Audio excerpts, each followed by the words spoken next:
to the Kent Lapp Podcast. All right, so traveling with kids, how do you do it well? And give everyone an update with your personal experience too, because you have some kids, right? How many and we have what a new age? one. Yes. Yeah, you we do. Have a 2-month-old. Yeah, I know. congratulations. I was joking. So we went. She was 4 days old, and we went to get her passport, apply for her passport. We joked that maybe she might be the youngest person ever to receive a U.S. passport. I think maybe. Wow. It came in the mail yesterday. No way. Yep. So very cool. We can now leave the country. Anyway, does a 4-day-old or a 2-month-old baby need a passport? Mm-hmm. Everybody needs a passport, no matter age. Really? Yep. Do they take any pictures of her, or so you have to? Do you hold her up? Yeah. It's kind of silly, and it's good. It's a tiny little baby. It's like, oh yeah, you can hold her right here. Yeah, it's really that silly. Yeah. The funny thing is, it's good for 5 years. A child's passport is good for 5 years. So this baby is 2 months old, or it was 4 days old when we took the picture. Mm-hmm. Imagine what that child's gonna look like in 5 days. So why do you even take a picture? But it's good for 5 years. It's good. A child's passport is good for 5 years. Okay. An adult's good for 10 years, I think. And it was a girl, right? It was a girl. Oh yeah. Yep. All right. Is that your third kid? Fourth kid. Mm-hmm. Okay. Trying to keep up with you, Ken. Right? Hey, you got one more to go and you're there. You'll catch us because we're done. Well, we are too. So 4's a great number. There was 4 of us when I was raised. It's still a sizable family, man. It's still a particularly if you start doing some traveling. Yep. How old is your oldest now? Oldest is almost 9.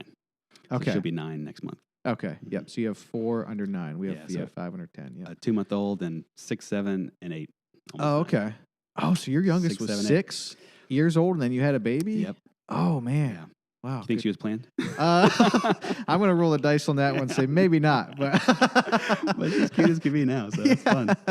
That's the thing with kids, man, is it's like, dude, when you have one, it's like you can't go back, and you wouldn't want to go back. You know what I mean?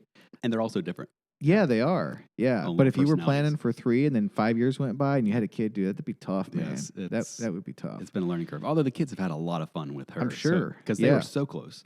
I mean, the boys were 14 months apart, Irish twins, so they were really, really close. So none of the kids have really experienced a child in the home. Oh, that is cool. And your 9-year-old was a daughter, you said, right? Mm-hmm. So she's probably like, she's got really a real live baby doll. Yeah. Exactly. Yes, that's so great. All right, so traveling with kids, what are your thoughts on that? So Bright Trip was actually born out of this concept. So I was traveling back to Africa, Cape Town, where we used to live, and this time with kids. So this is 2 years ago. And I was really nervous because taking kids to a developing world, taking kids anywhere is a challenge. And I was very nervous, and I wanted to do it right. And I could not find a resource or a collection of resources that was not made in the 1990s that taught me how to do this right. It felt like a real high stakes concept because we had spent a bit of money to get there. It was a challenging place in the world, so it had its own pitfalls. So Bright Trip was kind of born out of that concept that this deserves some meat behind it, and this and some just a path forward for traveling with kids. But I think I actually made a list for you. So I made 3 reasons why you should travel with kids. And because of that first experience, that first big travel experience, which was Cape Town, back to visit friends and whatnot, that was such a rewarding trip. And since then, we've obviously traveled a bit more. But there's so many benefits that I think that feel like they're out of reach or feel like it's just too big of a task to travel with kids. But I think with a little bit of kind of understanding, it is really doable. And a little bit of flexibility. So, do you want me to run through this list? Yeah, please. And first, you said that you ran into this challenge the first time you visited Cape Town, and your kids were much younger at the time. How old were they, or how long ago was that? That was 3 years ago, I believe. 2.5 years ago. 2 years ago. Oh, okay. 2.5 years ago. Okay, so that recent. So you had like 6 and 7 year old. Correct. Yeah, between 4 and 7 in that range. Yeah, was, yeah. That's a pretty intense time to be traveling internationally with kids. It is because if they're younger, like 1 or 2, then they're theoretically they're sleeping or you're holding them, that type of thing. Right. And if they're like, I don't know, 7, 8, you can feed them an iPad or something. Yep. Kind of keep them entertained. But man, in that middle ground, that can be really tough. It is tough. Yeah. So that's why I was so nervous. Yeah. It could go really badly and we could be miserable almost the entire time, and it's just whatever. So there's kind of certain tactics that we actually teach in our Travel with Kids course that just makes it much more feasible to do, and just feels like here's some tactics, here's some strategy to do it. you can do it. And there's Yeah. so many benefits from doing it anyway. Yep. So Yeah, please. I'd love to hear what you guys' ideas so are. 3 reasons you should travel with your kids. First of all, I think travel is basically the same thing as learning. There's so many teachable moments while you're traveling that I think it is so interesting. It creates like opportunities for conversation. For example, I think it was last year we went to Iceland with the kids. So traveling to Iceland, which is a very volcanic country and has black sand beaches, for example. Okay, well, why is the sand black when in Florida we're used to seeing white sand? There's just so many like concepts and like the Earth has shifting plates. Oh, that's where the volcanic. There's just so many.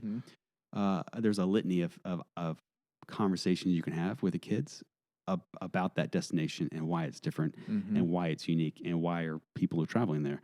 Yes. Yeah. So there's that, and I think it develops like context in general, like globally. Yes. So like, I mean, the Icelandic people live very differently from us here in Franklin, Tennessee. So I think context is really interesting, and they can use that context to build their worldview and just understand how different people live differently. And that's really valuable. I love that point, and I've never heard it quite that concisely, that travel is learning. And it totally is. I mean, now you're involving language, you're involving cultures, you're involving the types of food, you're involving geography. I mean, that's one thing that's just so amazing, I think, about this earth is even within the United States of America, the geography changes so much. Like you can be in upstate New York where there's like rolling hills and lakes and greenery and very distinct 4 different seasons, and then you can come here, which is a lot of the same, and yet it's still different. And then you go to the desert, and it's like you're in a different world, but you're still in America. Yeah. And so when you like globally, I mean, just the geography is so diverse. I mean, this earth really is beautiful. Yeah, I mean, it's remarkable. Even physics, if you can think about it that way. So we traveled to the southern hemisphere when we went back to South Africa. So the fact that it's summer there when it's winter here and vice versa, that's interesting. And why is that? Because of the tilt of the Earth, for example. So you can cover things like that. Also, we found a constellation that you couldn't see here, the Southern Cross. You've heard of the Southern Cross.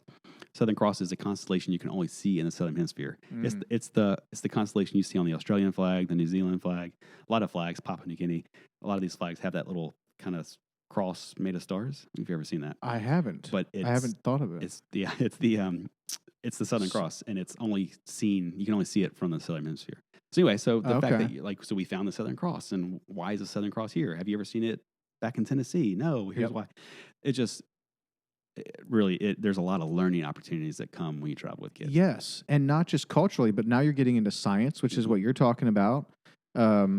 Math. I mean, the difference between miles per hour and kilometers an hour, like all of those types of things. Conversions. I mean, it's just, I love that idea that travel is learning. I think that puts some legs to sort of some of the ideas or kind of the dreams that my wife and I have with using travel with our kids, and not just for culture and context and getting out of seeing different types of worldviews, but the idea that like while you're doing that, you are learning. I think that's put really well, and I totally agree with that point. And it's done so naturally too. Like you're not sitting them in a seat and saying, "Okay, today we're going to cover this." It all just comes as a matter of course. So it feels very natural too and hands on. So yeah, and on that point, how young do you think? Like, my wife thinks she remembers something when she was. Well, maybe it was 5, because on her 5th birthday, someone gave her 5 pennies, and she remembers that. That's pretty dang young. I don't think I remember much when I was 5, but I remember being like 6, 7. Like if my parents had taken me to South Africa when I was 6 years old, I feel like I would remember that. Do you think with your kids, like what ages do they start to remember travel? Yeah, I think earlier than we give them credit for. So I'm still surprised. So we'll sit at the dinner table, and they'll recall these memories of 2 years ago, 3 years ago when we traveled to here or there, and remember so and so, or So I think it's it's so formative because it's such a different experience altogether than their normal day to day, that I think it just imprints an impression on their brain, especially if you travel once or twice a year or once every other year. I I mean, that can be a really formative experience. And Yes. I think it shape their little lives for the long haul. Absolutely. Yeah. And what I like too about this point is I've been thinking a lot recently about the daily habits and cadence and daily disciplines of the family. Like I'm not doing a good job at it right now. I'll just tell you that up front. That's why I avoided the topic earlier. Yeah. Well, I'm sure you're doing better at it than me. Let's not talk about parenting. I can be on. I'm quite sure you're doing better than me. So I've been putting a lot of thought there. Like, do we try to have a family prayer once a day? Do we try to have, like, we don't even eat dinner every day together. I know some families definitely do, but I mean, we do as much as we can. But or should we try to definitely, read a chapter in the Bible every day, or like, should I do some things with just Marianne and I every day? Like, I'm thinking in those terms, because I mean, we had some things going, and then school, then virtual, then not, and it's like, man, it's real hard to keep up with all this. And right now, I just don't feel like we have good disciplines and habits. So I've been thinking largely in terms of everyday kind of a cadence for the family.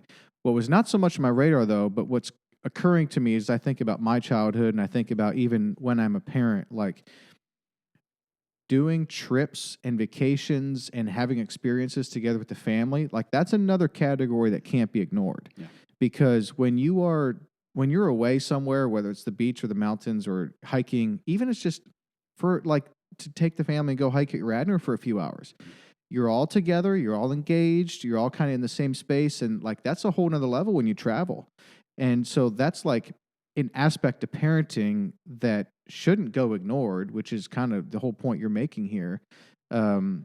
Because not only are they going to have memories, but you're just more engaged, I feel like, as a parent. Whereas for me, it's really easy to get up, go to work, come home, eat, do something, and and the day's over, and you weren't really that engaged with the kids. Yeah. For me, travel breaks routine in a healthy way. So kids need structure on a daily basis, or kind of on a regular basis. But when you break that routine, I think it kind of liberates you in some ways. Yes. Maybe you have dinner a little later because you're in a different time zone, or maybe you have, you do something differently that is unique to that trip. So that's one, it breaks the routine. And two, for me, I think removing myself from the work environment altogether just makes me a better father. Yes. Like just not thinking, like being in another place, or just not working or not near work, or not. I think you're just really concentrated on the kids and the experience that you're having on that trip or in that moment. And I don't know, I just feel so much more relaxed. And I totally agree. When I'm traveling. I totally agree. It's almost like we need permission to get away and just be with our family and our kids. And, whereas at home, it's totally different. I totally agree. Because I have such this need to feel productive or be productive. Like that's like I cannot relax because there's this intense, maybe it's society, maybe it's an American thing, I don't know. But just this drive towards productivity is like, it stinks. But I don't experience that when I'm traveling. So, well, I was just thinking too, is like, man, that is, so I totally agree. I feel the exact same way.